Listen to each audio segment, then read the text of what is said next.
صرف ایک مقصد کے لیے بیٹھے ہیں، ہم اللہ کا شکر ادا کر رہے ہیں۔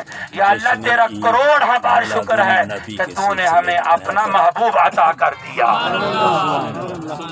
یہ کیا ہے؟ یہ میلاد نہیں تو اور کیا ہے؟ اور کس کو میلاد کہتے ہیں؟ اللہ کی بارگاہ میں شکر ادا کر رہے ہیں کہ یا اللہ تیرا شکر ہے۔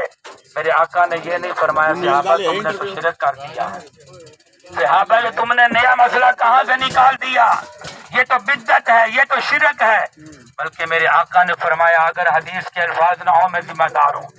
فرمایا صحابہ یہ جو تم نے بات کی ہے اس پہ قسم دیتے ہو، اس پہ حلف دیتے ہو؟ عرض کی آقا ہاں ہاں، ہم نے تو آپ کے کہنے پر اللہ کو مان لیا ہے، یہ کون سی بڑی بات ہے؟ اللہ اکبر۔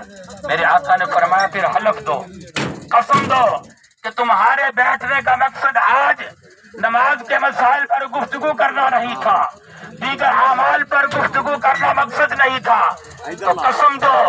عرض کیا آقا